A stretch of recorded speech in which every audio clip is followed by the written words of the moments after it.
ಕಾರಣ. ಎರಡನೇ ಕಾರಣ, ಅವನ ಹೊಟ್ಟೆಯಲ್ಲಿ ಇನ್ನೊಂದು ಭಾಗದಲ್ಲಿ ಪುಣ್ಯ ಇತ್ತು. ಯಾವ ಪುಣ್ಯ ಅಂತಂದರೆ, ತಾನು ಹುಟ್ಟಿನಿಂದ ಆರಂಭ ಮಾಡಿಕೊಂಡು ಏನು 21 ವರ್ಷಗಳವರೆಗೆ ಮಾಡಿರುವಂತಹ ಯಜ್ಞ ಯಾಗಗಳು, ಅಗ್ನಿ ಪೂಜೆ ಮೊದಲಾದಂತಹ ಏನು ಧರ್ಮ ಕಾರ್ಯಗಳಿತ್ತು, ಆ ಎಲ್ಲ ಧರ್ಮ ಕಾರ್ಯಗಳಿಂದ ಉಂಟಾದ ಪುಣ್ಯ ಒಂದು ಕಡೆಗೆ, ಆ ಎರಡೂ ಪುಣ್ಯಗಳು, ಪರ್ವತದ ಸ್ಪರ್ಶ ಅವನ ಉದರದಲ್ಲಿರುವಂತಹ ಪುಣ್ಯ, ಎರಡೂ ಅವನ ಹೊಟ್ಟೆಯಲ್ಲಿರುವಂತಹ ಪಾಪವನ್ನು ಸುಟ್ಟು ಬೂದಿ ಮಾಡಿ ಬಿಟ್ಟಿತು. ಇನ್ನು ಅದನ್ನು ಹೊರಗಡೆ ಹಾಕಬೇಕಲ್ಲ. ಹೇಗೆ ಅದನ್ನು ಹೊರಗಡೆ ಹಾಕಿತು ಅಂತಂದರೆ, ತದಂಗಜಾತ ಕೋಪಜ್ಞಿ ಅತ್ರಿಮಾಹಾತ್ಮ ತತ್ತದ ಪ್ರಜಜ್ವಾಲ ದಹನ್ ಪಾಪಂ ಸುರಾಮಾಂಶೋ ಮಾಂಸಾಶನೋದ್ಭವಂ. ವಮನ ರೂಪದಿಂದ ಆ ಎಲ್ಲ ಪಾಪ ಹೊರಗಡೆ ಬಂದು ಬಿಡ್ತು. ವಾಂತಿ ಅವನಿಗೆ, ಮಾಧವನಿಗೆ ಆಗ್ತಾ ಇತ್ತು.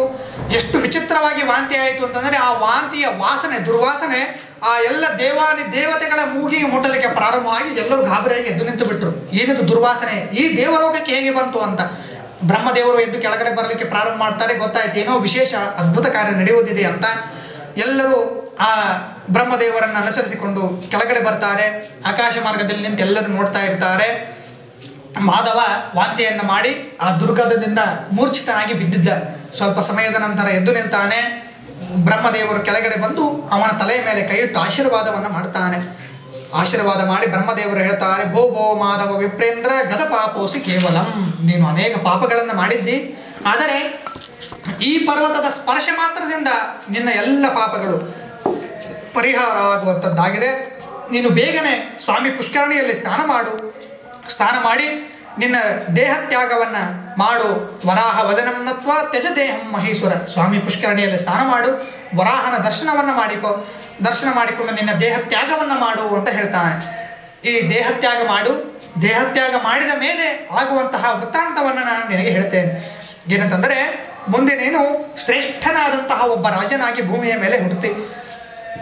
ಪಾಂಡವರ ದೌಹಿತ್ರ ಸಂತಾನ ಅಂದರೆ ಹೆಣ್ಣು ಮಗಳ ಸಂತಾನದಲ್ಲಿ ನೀನು ಹುಟ್ಟಿ ಬರುವಂಥವನಾಗ್ತಿ.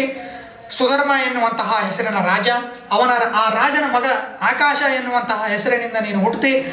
ನಾರಾಯಣಪುರ ಎನ್ನುವಂತಹದ್ದು ನಿನ್ನ ಶ್ರೇಷ್ಠವಾದಂತಹ ಗ್ರಾಮ ಎನ್ನುವಂಥದ್ದಾಗ್ತದೆ. ಅಲ್ಲಿ ನೀನು ರಾಜ್ಯಭಾರವನ್ನು ಮಾಡಿಕೊಳ್ಳುವಂಥವನಾಗ್ತಿ. ಸಾಕ್ಷಾತ್ ಲಕ್ಷ್ಮೀದೇವಿಯನ್ನು ನಿನಗೆ ಮಗಳಾಗಿ ಹುಟ್ಟಿ ಬರ್ತಾಳೆ. ನೀನು ಆ ಲಕ್ಷ್ಮಿಯನ್ನು ಅವಳ ಗಂಡನಾದಂತಹ ಆ ನಾರಾಯಣನ ಜೊತೆಗೆ ವಿವಾಹ ಮಾಡಿಕೊಡುವುದು. ಎಷ್ಟು ವಿಚಿತ್ರ! ಶಬ್ದ ಆಡುವಾಗ ವೇದವ್ಯಾಸ ದೇವರು ಏನೂ ಹೆಚ್ಚು ಕಡಿಮೆ ಮಾಡುವುದಿಲ್ಲ. ಲಕ್ಷ್ಮಿಯನ್ನು ಯಾವುದೋ ಒಬ್ಬ ಪುರುಷನಿಗೆ ಕೊಟ್ಟು ವಿವಾಹ ಮಾಡುವುದು ಅಂತ ಹೇಳಲಿಲ್ಲ. ಲಕ್ಷ್ಮಿಯನ್ನು ಅವನ ಗಂಡನಾದ ನಾರಾಯಣನಿಗೆ ಕೊಟ್ಟು ವಿವಾಹ ಮಾಡುವುದು ಅಂತ ಹೇಳ್ತಾರೆ. ಇದು ವೇದವ್ಯಾಸ ದೇವರ ಒಂದು ಅದ್ಭುತವಾದಂತಹ ಮಾತು. ಯಾಕಂತಂದರೆ ಅವರು ಅನಾದಿ ದಂಪತಿಗಳು. ನಾವೆಲ್ಲ ಈಗೀಗ ದಂಪತಿಗಳಾಗಿದ್ದೇವಷ್ಟೇ. ಆದರೆ ಆ ಲಕ್ಷ್ಮೀನಾರಾಯಣರು ಅನಾದಿ ಕಾಲದಿಂದ ಇದ್ದ ದಂಪತಿಗಳು. ಆ ಲಕ್ಷ್ಮಿಗೆ ನಾರಾಯಣನೇ ಗಂಡ ಆಗಬೇಕು, ನಾರಾಯಣನಿಗೆ ಲಕ್ಷ್ಮಿನೇ ಹೆಂಡತಿ ಆಗಬೇಕು. ಅವರು ಒಬ್ಬರನ್ನೊಬ್ಬರು ಬಿಟ್ಟು ಬೇರೆಯವರು ವಿವಾಹ ಆಗಲಿಕ್ಕೆ ಸಾಧ್ಯವೇ ಇಲ್ಲ.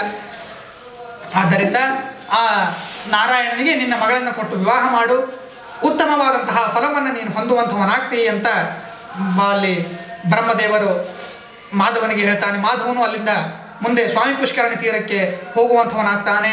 ಶತಾನಂದರು ಜನಕರಾಜನ ಮುಂದೆ ಹೇಳ್ತಾರೆ, ವೇಂ ಪಾಪಂ ಕಟತೆ ಯಸ್ಮಾತ್ ಪಾಪದಾಹನ ಶಕ್ತಿತಃ ವೆಂಕಟಾಚಲಮಿತ್ಯೇವ ನಾಮದೇವ ಅಸ್ತದಾಚಗುಹು. ವೇಂ ಅಂತಂದರೆ ಪಾಪ